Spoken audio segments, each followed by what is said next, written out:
We're here today to talk about the interplay between carbon pricing, between net zero and a just and fair transition. Everyone will know, so long as people have been talking about climate change, they pretty much, certainly the economists, have been talking about carbon pricing. Yet it still languishes as an economic tool, despite the fact that it is by far the most effective driver of a low carbon economy. Today's panel will be addressing this issue, and we certainly know that if you bring smart politics and if you bring the technological solutions that are now available, that you can avoid the unintended consequences that perhaps have been associated with it in the past. But I'm going to hand over to my co-moderator, Mary Pangestu, to moderate this panel discussion. But before I do, it is with great pleasure that I invite a real champion of carbon pricing, and it's no understatement, our co-host here, the Prime Minister of Canada, Mr. Justin Trudeau. Prime Minister. Thank you very much, Greg. Thank you all for being here today. C'est extrêmement important qu'on ait cette conversation, qu'on encourage les gens aussi fortement que possible de regarder la tarification du carbone comme un outil puissant pour transformer notre économie mondiale et atteindre le net zéro d'ici 2050. We all know, we've known for a long time that carbon pricing is one of the most powerful ways of reducing emissions and supporting and encouraging private sector and individual citizens to make smarter choices around reducing emissions at the same time as we create innovations to move forward. But it's hard. It's always been hard to do this in the way that we know citizens want more action on climate, but are always worried that they're going to be the ones paying for the brunt of it. And what a strong carbon price does when it's properly designed is actually drive those price signals to the private sector, transform the economy, and support citizens in encouraging them to make better choices. In Canada, we have a price on pollution that's going to rise to $170 a ton by 2030, which makes it among the strongest in the world, and at the same time one of the most stringent in the world, covering about 75% of our emissions. Those are two metrics that we need to start looking at around the world, but the reality is there are many different ways of putting a price on pollution in different sectors. In Canada, we know from one province to the other, there have been different approaches. And what matters is to establish a principle of stringency and equity that makes sure that everyone is pricing at the same level. And that's why one of the things I think we all know needs to come out of COP is a clearer call to create a global standard around putting a price on pollution. Not only will that encourage innovation, give that clear price signal to the private sector that making the right capital investments to transform to lower emissions makes sense, but it also ensures that those who are leading on pricing pollution don't get unfairly penalized. We've had to bring in particular mechanisms to make sure that we're not unfairly penalizing particularly trade-exposed industries, but we'd love to not have to do that, and the more countries come on board with carbon pricing, the more we make sure that everyone around the world gets to do their part and push things in the right direction. The other piece of it, if we recognize right now that only about 20% of global emissions are covered by a price on pollution, we should be ambitious and say, as of right here today, that we want to triple that. 60% of global emissions should be covered by a price on pollution in 2030. Nous appelons à la planète entière, au gouvernement de la planète, de tripler la couverture d'un prix sur la pollution et de s'assurer que 60% des émissions à travers le monde soient captées par un système de tarification du carbone. C'est un idéal, un objectif ambitieux, mais c'est un objectif qu'on peut atteindre. We know it. Leaders know it, scientists know it, and the private sector knows it, that putting a price on pollution is the most efficient and powerful way to keep 1.5 alive.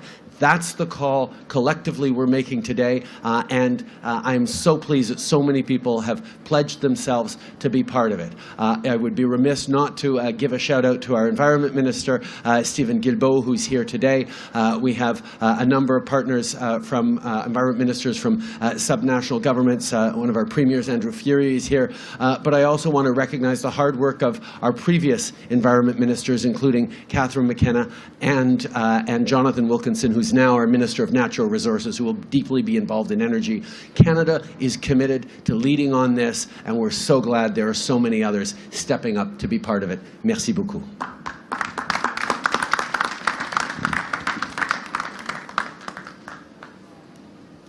Good morning, Excellencies, ladies and gentlemen. First of all, I'd like to thank Prime Minister Trudeau and Lord Barker for hosting this or coordinating this really distinguished roundtable.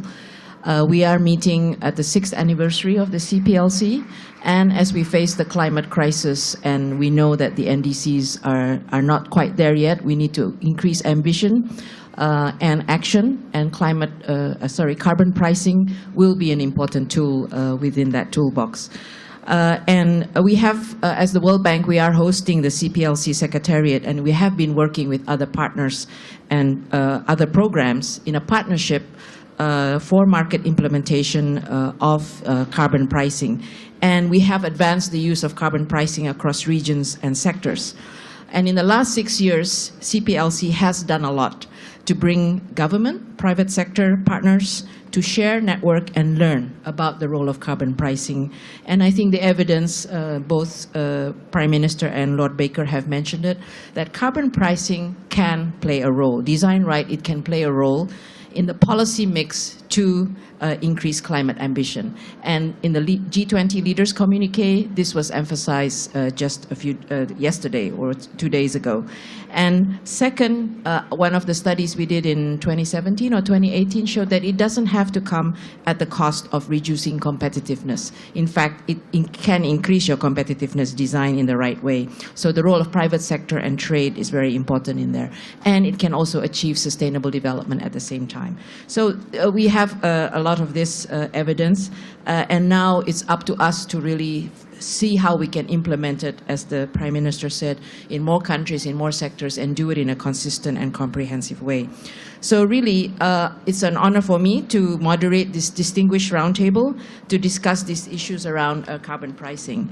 I will now introduce the speakers and then ask them each questions. I'm happy to say this is a perfectly gender-balanced panel, moderator included. Yeah. We have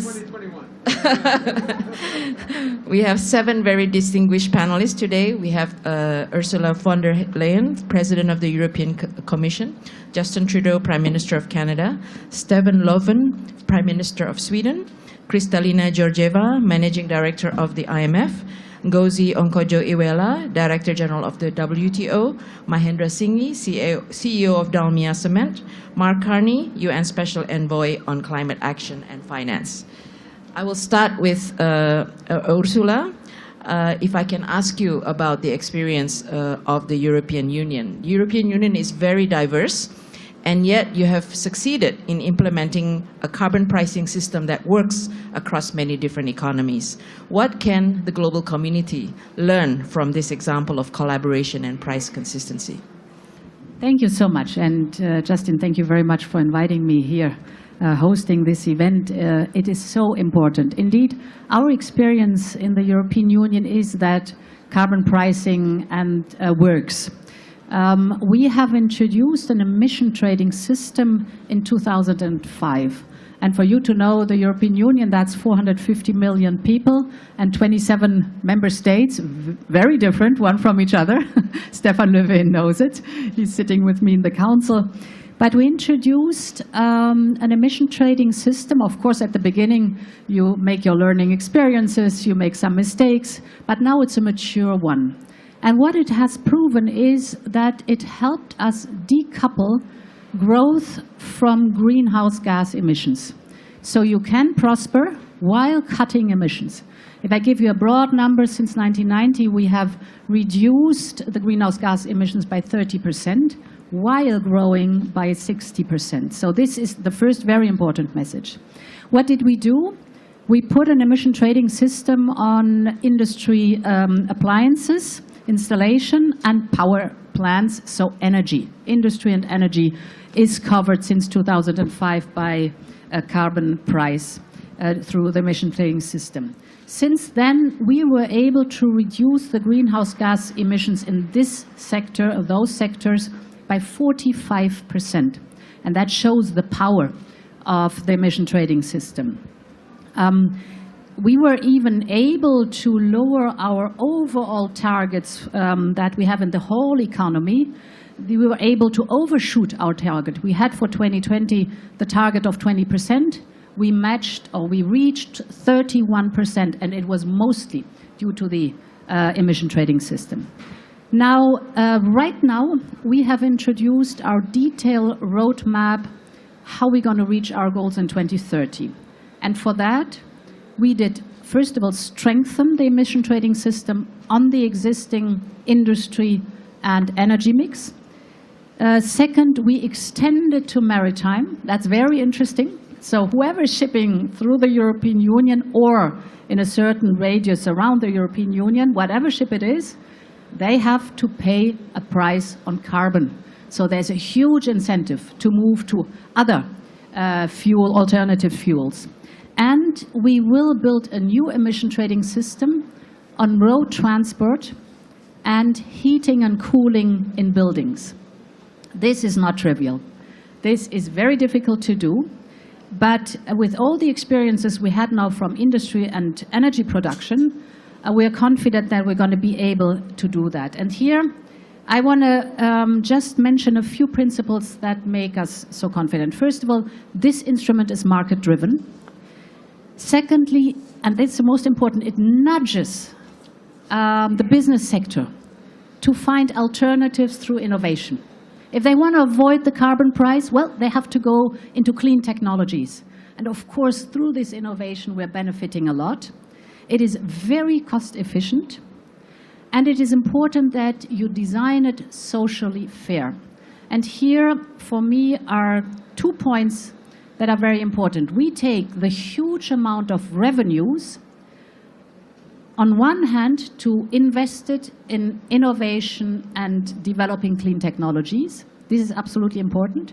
And on the other hand, to socially balance the effects on vulnerable households and on small businesses that cannot avoid the pressure of the carbon price. Think about road transport or heating and cooling of building. Vulnerable households need to have a compensation. My last point, if we would live in a perfect world, I would love to have a global price on carbon for everybody and everything globally. So that would be perfect.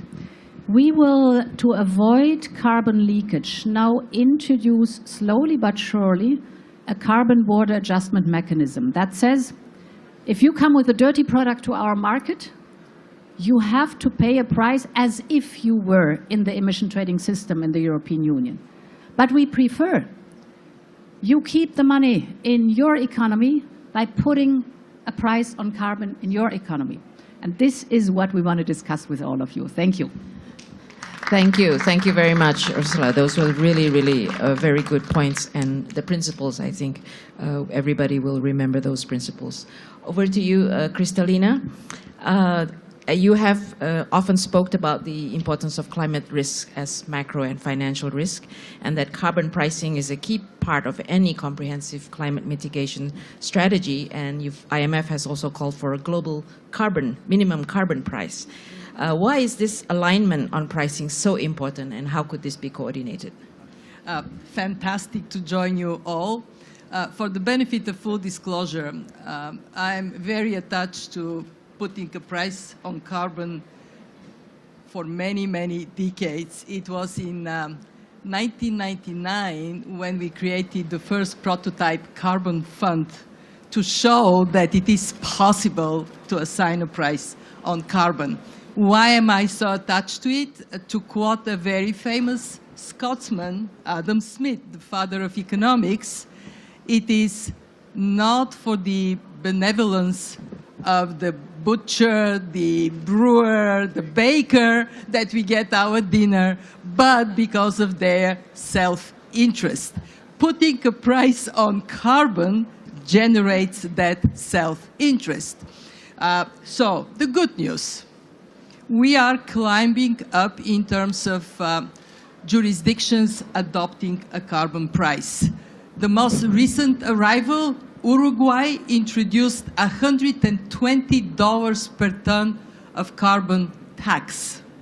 Not so good news. The average global price of carbon today is $3. If we are to make a dent on emissions in a meaningful way to retain our hope for 1.5 degree, close to 1.5 degrees Celsius, by 2030 we have to be at $75 a ton or more. How can we get from here to there? At the IMF, we propose to introduce an international carbon price floor as a way to bring first large emitters so they have compatible pricing of carbon. What we suggest is that we make it equitable. In other words, it is a differentiated price depending on level of development. For poor countries, it is lower.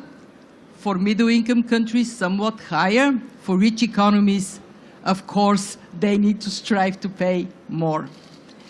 We also want this international carbon price floor to be pragmatic. We believe that carbon tax is the best way to go. It is most efficient, but carbon trade also delivers incentives for innovation, and as we heard from the President of the European Commission, it works. We also would like to build a tent that is even bigger than tax and trade and allow for regulatory equivalency to a carbon price for those jurisdictions where it is politically not possible today to move forward. So the work we need to do is to create these equivalencies, equivalency of level of development and equivalency of what is the instrument you use. I am optimistic. Why? Because if we don't go there, as Ursula said, there will have to be border adjustment tax. For Ngozi, the Director General of WTO, that would be a huge headache, but it would be also much less efficient than if we all move to adopt a carbon price regime with equivalencies that make it work. Thank you. Brilliant, Kristalina. Very good explanation of I mean, CBAM is on everybody's mind in developing countries right now, but your argument for coordination, very, very, very well put. Prime Minister Trudeau, let me turn to you. Canada's federal carbon pricing system has opted for a very unique approach of revenue return, one that sees a vast majority of proceeds returned to the citizens through the tax system. I guess this speaks to what Ursula was saying as designing in a social, fair way. What were the lessons learned and why did Canada choose that system? Well, first of all, as sometimes at these international meetings, I have to remind people that Canada isn't some magical place where it's easy to do difficult, progressive things. It's hard to do them in Canada, as it is all around the world when we want to make the big right changes we need to do. Canada is a major oil and gas producing country. Our requirements on both heating and cooling, because of temperature extremes, our vast lands, means that this wasn't an easy and obvious thing for us to do. It was something that we knew was the right thing to do. But just as people around the world, Canadians want us to do more to fight climate change. They're also worried about being able to afford their groceries, about being able to afford their rent and heat their homes, and be able to succeed and thrive and have their families succeed and thrive. But we know that putting a price on pollution and incentivizing people to make better choices while making sure that life remains affordable for people is at the center of it. And there are many different prices on pollution in different jurisdictions that incentivize. I mean, we were inspired by British Columbia's model of carbon price that did an excellent job early on in Canada, but it didn't return money directly to people. It invested in the kinds of green transformations when needed. It was very effective because of that. We were worried about the ability to do that across the country. So we made a decision to return more than the average cost of the carbon price for your average family to them every year so they could spend the money on things they want, which means that with that climate action incentive that we return to people, if they choose to invest or spend money on more fuel-efficient vehicles or climate-friendly purchases, they will save more of that money, and we make sure to bring them along in this direction. And it has been extremely effective in giving that price signal to citizens and to businesses, and that's where we're going to continue to do that work as we increase in jurisdictions that have adopted or have been forced to take on the national pricing model. That money is incentivizing people in a progressive way because, of course, lower income families spend less on large houses and on multiple cars, so they actually get to keep more of their those carbon action, or that carbon incentive counts more for them rather than people who have to heat swimming pools and large homes and all those sorts of things. So the challenge we have is making something that is fair, that brings Canadians along. And yes, it was challenged by our political opponents. We had to fight all the way to the Supreme Court of Canada, but we had the right ruling that allows us to keep it in place. We won that battle. And we also, more importantly for politicians worried about bringing in a price on pollution, saw 2 elections give a very clear consensus by the vast majority of Canadians that carbon pricing and putting a price on pollution is the right path forward. We won both of those elections, and that signal as well is something that people around the world should know. Putting a price on pollution is the most efficient way to lower emissions. It's the best way to send clear, predictable signals to private sector for the investments they need to make, and when it's done right, can not only reassure citizens that we're doing what we need to on fighting climate change, it can actually ensure that life remains affordable for them. Nous devons de montrer le leadership qui amène les gens avec nous. C'est exactement ce que nous faisons et ce que nous allons travailler avec le reste du monde pour faire ailleurs. Merci tout le monde. Thank you, Prime Minister. Yes, that deserves a round of applause for your leadership and political will to see this through. I hope many more leaders will follow in your path. One that has already done so is, of course, you, Prime Minister Stefan Löfven. You have the world's first carbon tax. And I think you have won the prize for having the highest price of carbon. What kind of changes have you seen in the economy as a result of carbon pricing? First, thank you so much, Justin, for gathering us here, and thank you for the theme. It's very important. First, let me say, I think it's time now that we change the narrative. We have for a long, long time described the green transition as something very blurry. It's something we cannot achieve. It will be worse, the worse economy and everything. It's the contrary. We need to talk about we're moving towards a better society, not only when it comes to emissions, but also when it comes to the economy, because something that is sustainable is stronger and better. Now, moving to our carbon tax, we introduced that in 1991, and to be honest, I think maybe Finland were a bit ahead of us. I'm not really sure, but we have the highest price, so we compensate for that. But anyhow, that was 1991. Since then, the emissions, we reduced emissions by some 30%, and some say even more. But at the same time, our growth, our average growth over this 30 years period is plus 2%. 2% on average every year. So it shows that it doesn't hurt the economy, but it requires that you do it in a perhaps slow way. You have to introduce it and you increase so people get adjusted to it, and you also incentivize, as you also said, Justin, you need to give people alternatives so that they can see this is both bad and it's going to be expensive, but this alternative is better.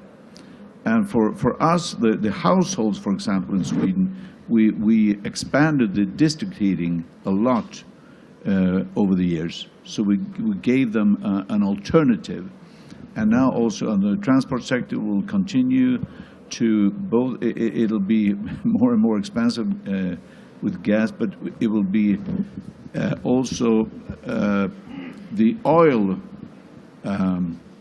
companies are obliged to increase biofuel systematically, more and more biofuel to gas. So you have incentives, tough legislation, but first and foremost, the picture of we are entering into a better society than we are leaving. I think that's the crucial message that we need to deliver. Thank you, Prime Minister. Very well said. I think we need to change the narrative. It's not a trade-off between climate and growth or jobs. And for developing countries, similarly, it's not a trade-off between climate and development, and you can achieve both green, resilient, and inclusive recovery, growth, and development. Over to you, Ngozi. I'd like to ask you a question about what Kristalina was saying. Are these increasing talk of border measures to address emission from traded goods giving you a headache?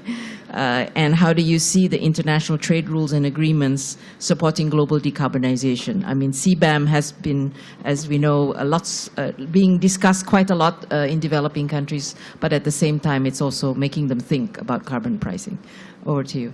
Thank you. D'abord, merci, Monsieur le Premier ministre, pour avoir invité l'OMC à participer à cette table ronde. Merci. Let me, I think Kristalina laid out the terrain a little bit for me to follow. It's quite exciting. I think people know I've been part of the coalition for carbon pricing for a while. So this is something I believe in, that we've got to give a signal, a market signal, so that this can also be governed like other goods and provide the disincentives for people to continue polluting. But the problem now at the WTO, you have to understand that we have 164 members, least developed countries, developing countries, and developed countries. A very diverse membership with different ideas about issues. And the problem that we face now is, much as I like the introduction of these regimes in different countries, we have a great deal of fragmentation. We have about 69 carbon pricing regimes now, if you add the CBAM. And what we, of course, as the WTO, we are hearing increasingly from business, is that they're finding this very difficult to navigate. And when they find it difficult to navigate, then sometimes it results also in higher prices for consumers and others. So we have that issue of the fragmentation. We also have members who are afraid that this measure is somehow disguised protectionism, which is going to prevent them from being able to sell their products abroad. I'm not saying whether they are right or wrong. I'm just voicing what the fears are. And I think that we need to involve them in the conversation very quickly. Because what we have is different pricing regimes, a lot of them in developed countries, no real conversation with developing countries so they know that their issues are being considered. Now, I am somebody who has advocated a global carbon price. So I think we do have to have a carbon price. And I like very much the way that Kristalina and the IMF are approaching this issue, because it takes account of the floor, takes account of different stages of development. I feel that a global carbon price will be more transparent. It will be fairer. It will be easier to see and administer for countries to manage. So this is one of the reasons I'd like to see us move towards a global carbon price. Politically, it may also be easier for some governments to manage if they can say, look, this is being applied globally. Second, we have to convince finance ministers in developing countries. We've also not talked to them enough that this is another means of raising revenue. And what I hear from Ursula in the EU, from Prime Minister Trudeau, about returning money to citizens or finding some other way to invest the revenues that is beneficial, I think could be a good thing. But really, this issue of less than $1 per ton of CO2 emissions in Ukraine to $130 per ton in Sweden, and then now perhaps $170 per ton in Canada is a little challenging for developing countries and their businesses to navigate. So that's what, let's move towards a global carbon price. Let's, in fact, I've advocated that the IMF, the OECD, the WTO, and the World Bank should, that leaders should task these four institutions to work together and come up with an approach or approaches that will deliver what we're seeking for, which is this carbon price. Now, let me just add that the WTO provides a forum where we can initiate this dialogue with developing countries. And we'll be happy to provide that so that we can have this transparency and fairness and alleviate the fears that may not sometimes be founded that others have. I'll end by saying, look, at the WTO, our rules allow that member states can put in environmental policies. We don't have anything against it. And pricing, you know, if there are two things principles that have to be respected. One is MFN, the most favored nation principle. So you should not discriminate against products from different, originating from different places. Two, national treatment. You shouldn't treat your products better than those coming in. If your pricing principles, if your approach respects these principles, then I say, you know, en principe, as they say in French, it shouldn't be difficult. But let me end by just saying developing countries need time. They need to be brought into the dialogue. Their issues need to be respected and taken into account as we develop these systems. Thank you. Thank you, Ngozi. Couldn't agree with you more. So developing countries need time. We have to take into account their considerations, and they need a lot of capacity building. I would just like to add that. And our four institutions will definitely work towards that goal. Over to you, Mahendra, CEO of Dalmia Cement. You have been, I guess, got the title of the carbon pricing champion because Dalmia Cement has been recognized for its sustainability efforts. How do you see carbon pricing from your vantage, and what role can it play in the industrial decarbonization? Thank you. Happy morning and happy afternoon, global sisters and brothers, her and his excellencies. Namaste. It's a great opportunity for me as a private business player and also a carbon pricing champion to be in the company of all these great leaders who have rightly highlighted what can be done for industry. In fact, decarbonization of industry is must for green and clean planet. Now the point is, how soon, how fast, and with whose support? I think the way World Bank Group took the initiative 6 years back to create a carbon pricing coalition has motivated many organizations in private sector. Of course, many European countries and other countries were taking actions, like already it has been said that maybe 1991 and many other years it has been done on carbon pricing. But at the same time, the movement which started has really helped many ways the industries to think about it. And that too, because in developing countries, there is no compulsion. Of course, in Europe, there are policies. But in developing countries, there are no such compulsion. Now, the forward-looking companies who are also part of CPLC, they started thinking about if carbon pricing does come, what to do, how to prepare ourselves. And then many companies started putting up internal pricing of carbon, just to understand if it happens, how it would impact my company, how it would impact my sector. And I would say, if you look at few such examples, you would find those companies could bring down their carbon footprints. Those companies also, surprisingly for many, they could become more profitable, more economical. And I think that's also the case of Dalmia Cement. There, we applied this philosophy of how we can put up internal carbon pricing, and at the same time, how also we can work for larger purpose. And ladies and gentlemen, I would like to share that in last 10 years, we could reduce our carbon footprints by 22%. We could grow by 3 times, and we could increase our profitability by 2 times. And that's, perfectly positioned ourselves and our business philosophy that clean and green is profitable and sustainable. So any initiative now by the government of any country which has economical impact would surely lead industries to think about how I should do it, what I should do it.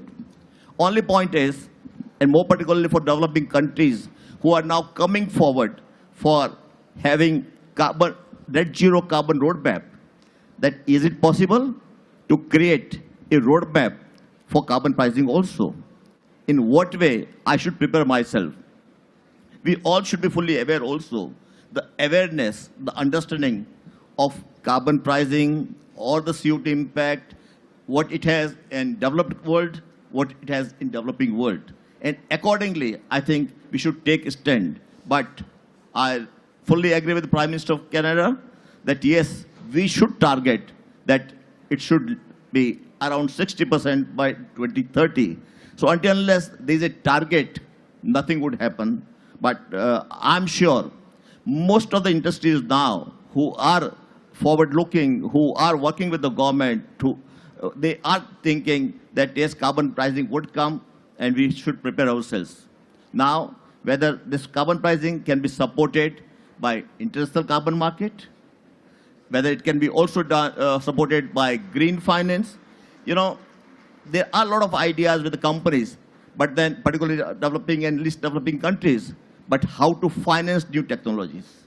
So if that is there, then definitely international carbon market or green finance would play a very important role. And I'm happy that in India also, many companies have come forward to work on carbon pricing scenarios and working for bringing down carbon footprints. And lastly, I would say my company, because of these efforts, have become one of the least carbon footprint cement company globally, and also could commit to become carbon negative by 2040. Thank you. Thank you, Mahendra, for, I think, showing the way. I understand you introduced internal carbon pricing in your company. companies' books to shift the expectations and nudge the behavior change that you talked about. And I really appreciate your, what was it, better, a clean, green, profitable, green and sustainable business, better business, better world. That's what I would say. So over to you, Mark. You have been a champion of this for a long time, and you were part of the original CPLC, I believe. And your question is, carbon pricing is not just about taxes and regulations, it is also about sending an investment signal. What does a price on carbon signal to investors and corporate executives? How can governments send a stronger signal through carbon pricing to support a transition to net zero at the pace required? Tout d'abord, merci Marie et merci Monsieur le Premier ministre, cher Justin, pour cet événement et surtout pour ton leadership. I'm going to make 4 points from this perspective of investors, and I'm surrounded by real investors in the real economy, so I'll be careful. The first thing is that the carbon price today is interesting, but the carbon price towards the end of this decade is what's relevant. Because whether you're in the metals and mining sector, whether you're in the cement sector, whether you're in the auto sector, even in the tech sector, the types of investments that really will decarbonize take time to put in place and to yield the results. So what investors, what companies are looking at is that forward carbon price. And I'll come back to that point. The second thing is it's relevant what the people who finance investment are thinking. So I'll simplify it to the banks. And one of the big shifts in the last year is that we've moved to 2/3 of global emissions are covered by stress tests of banks that look at a forward carbon price. The IMF is helping to oversee this. In fact, now going forward, all of the annual country reviews will look at how climate risk management is undertaken. And to make it very simple, the question of banks is, well, what does your balance sheet look like with a carbon price that's consistent with what the world's demanding, which is 1.5 degrees? Because we can't have our banks fail if society succeeds. The third point was something that Kristalina mentioned and Ngozi touched on, and is consistent with President van der Leyen's Fit for 55 strategy, is there are other ways than a carbon price to internalize the price on carbon and can drive decarbonization, and very much with respect to developing economies, these need to be taken into account. But I just want to underscore something, and Prime Minister, for the example, use the example of Canada, making forward commitments, credible forward commitments to end internal combustion vehicles by 2030. What does that do? Very clear signal in a horizon that drives investment. And you spent a good part of your spring, I know, at investment announcements in the auto sector to prepare the Canadian sector for that new future. Last point, which goes back to the first point in terms of where the carbon price is going to be at the end of the decade. We will announce tomorrow, the UK presidency, an enormous amount of money, an absolutely enormous amount of money that is dedicated to net zero transition.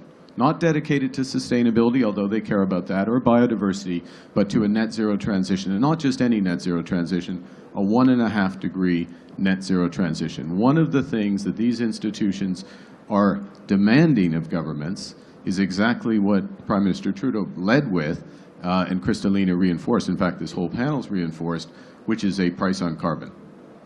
And what's critical, and is my final point, is that that price is a forward price and it's credible and predictable. And I'll just finish with this with our hosts, because what Prime Minister, Minister of Environment as part of the government, Catherine McKenna, who's here, all did with our carbon price is to legislate it. So it's not a talking point. It's the law of the land. And businesses and people in Canada know that, and then they act. And we're seeing the investment impact, and I think that really is a model for the world. And if we can triple the carbon price, or triple the coverage of a carbon price globally, and if there's confidence that comes out of COP that that's where the world's heading, we will see an investment boom consistent with Prime Minister Löfven's first point, which is this is a very, very positive economic story. Thank you, thank you. I think you said it very well, and it reinforces the market-driven principle, the nudging of behavior by shaping expectations, because you have the predictability and the credibility moving forward. And I think this is really our homework ahead of what to do. Now I think we don't have any more time for a second round of questions, so I'll just hand it back to Lord Barker to conclude. Thank you very much, Mary. Well, what a great panel. I've taken far too many notes, and I'm not going to be able to do the panelists justice. I have to say, this slightly reminds me of being back in the House of Commons when I had to wind up a debate, but I have to say it's a much more friendly audience, and a lot less critical, I hope. But I think there have been some really important themes that have come out from this discussion. First and foremost, carbon pricing works. We heard about it from the leadership in Canada. We heard about the successful leadership over nearly 3 decades in Sweden. We also heard about it in the European Union, where emissions have been cut by nearly 45% thanks to emissions trading. But we also heard, and need to take on board, it's not that easy. I think one of the reasons that carbon pricing has, all too often stayed in the textbook and not made it onto the statute book is because there are very real societal problems associated with the successful implementation. But Prime Minister Trudeau pointed out that there are, if you're smart, if you're pragmatic, responses to those issues that can be raised. If you have an inclusive conversation, if you look at the wider impacts, it is not beyond smart politicians to actually devise solutions to those problems, which mean that families can actually be net better off as a result. However, we also need to recognise that carbon pricing is more than just a narrow science. And Kristalina, I think, really put it very, very well, that you need carbon pricing, but you also need regulation as well. And you also need to put trade very much at the heart of carbon pricing. And unless you solve this issue of fragmentation, unless you solve this issue, I think you said, Ngozi, 69 different carbon prices. Great that they've all got one, because we need everyone to adopt it. But unless you have a real global standard, we're never going to get there, not at the pace and scale and speed that we need to in order to keep 1.5 alive. So I think the conclusion from this discussion is that we have here a really effective tool that, unlike 20 years ago, unlike 5 years ago, actually is now proven to work, and that there are sensible solutions to mitigate any problems that could be thrown up. But there needs to be political courage, and we need an inclusive conversation that brings together the developing, the middle income, and the advanced economies. It's to come up with smart solutions, and that, I'm afraid, throws it straight back at the IMF, the World Bank, and the WTO to really convene that conversation and actually come up with an outcome. Because the one thing we know about this COP is that we are on borrowed time. Here's a solution. Let's grab it and drive it all forward. Thank you all very much for coming, and thank you to the CPLC for convening this terrific conversation.